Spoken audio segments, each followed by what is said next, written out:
dawn breaks over a reed-choked marsh, pewter water, papyrus heads bowing, and a single silhouette, tall and utterly still, watching the light like it weighs every ripple. This is the Shoebill. Welcome to Avian Tranquility. I'm Samnang, your nature storyteller. Here we slow down and notice the small, steady things that shape a life. At first glance, the shoebill feels prehistoric. Broad, heavy bill, long legs, a posture that suggests sculpture more than motion. Its Latin name, Balaniceps rex, gives a hint of that gravitas, a king of slow, wet places. You'll find shoebills across scattered marshes from the Sud in South Sudan to Mbamba Bay near Lake Victoria and into parts of the Bangweulu wetlands. These are landscapes of still water, woven plants, and patient light, habitats that hold life in layers beneath the surface. If you stand quietly at the marsh edge, you notice the shoebill's economy of motion, a slow pivot of the head, a millimeter shift of weight, long minutes of apparent waiting. Then, suddenly, a precise movement, and the meal is taken. No rush, no theatrics. Their nests are low mounds of reed and mud, often built on small islands of vegetation where water lingers. Shoebills usually lay only a few eggs, 1 to 3, and in many families, a single chick emerges dominant. Parents invest a careful, extended care, steady feeding, sheltering from storms, small lessons in balance on a platform of reeds. It's slow work, deliberate work. The chick hatches, downy and awkward, then grows into that unusual silhouette. Watching growth here feels like watching time stretch. Small victories, standing steady, pecking with intent, accumulate into the powerful, still bird we recognize. The shoebill's bill is a marvel of form and function, broad, hooked, built to seize slippery, heavy prey. Their diet centers on fish, lungfish and catfish among them, but they will take frogs, small reptiles, even water snakes if the opportunity presents. The key is presence.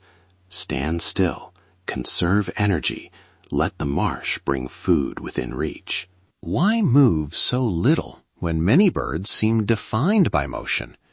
Because for the shoebill, stillness is advantage.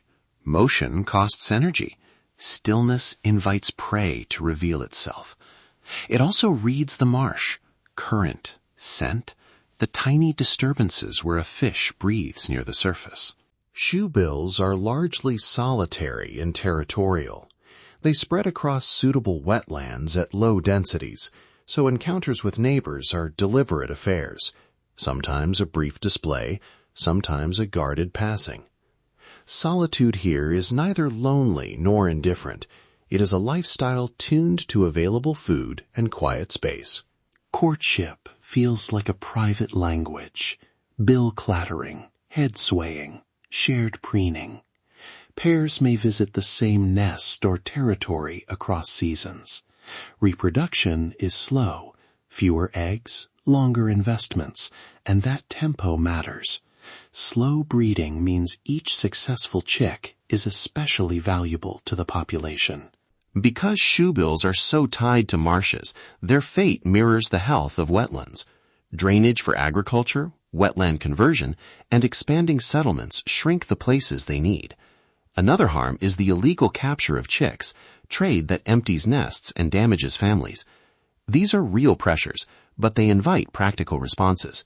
In places like Mbamba Bay and the Bangweulu wetlands, local protection of marshes has made a measurable difference for many species. Organizations such as BirdLife International and Wetlands International work with communities to balance livelihoods and habitat protection. Protecting a marsh helps fish, frogs, birds, and people who rely on clean water. Small acts count. Supporting reputable groups, learning ethical observation, never sharing nest coordinates or buying captive birds, and advocating for wetland-friendly policies all ripple outward. If you want links to vetted projects and reading, check the show notes for carefully sourced resources. I want to pause here and simply listen with you. Imagine the marsh at midday. Insect hum, frogs in the distance, reeds humming with wind, and the shoebill, still as a statue, breathing with the slow rhythm of the place. That hush is not emptiness. It is full of life that we often miss when we hurry. There are, of course, complexities. Precise population figures are difficult because these birds live in remote, shifting wetlands. Conservation must be local and adaptive. Working with communities to develop alternatives to damaging practices, improving wetland management, and enforcing trade laws are long-term, patient tasks, much like the shoebill's own way of life. I often return to a single image, the shoebill at twilight, the sky soft with color, its outline a deliberate silhouette against the marsh. It teaches patience, not in a forced stillness, but a kept attention to what matters. In that moment, we see nature's quiet wisdom. Thank you for joining this slow walk through reeds and light.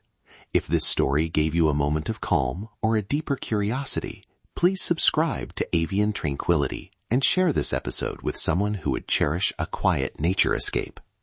For links to trusted conservation groups and further reading, Mbamba Bay projects, Bangweulu initiatives, and international partners, see the show notes. Until next time, may you find small pockets of stillness, and may the soft wing beats of nature stay with you wherever you are. And there for now, we leave the shoebill, a marsh's silent sentinel, holding its patient watch.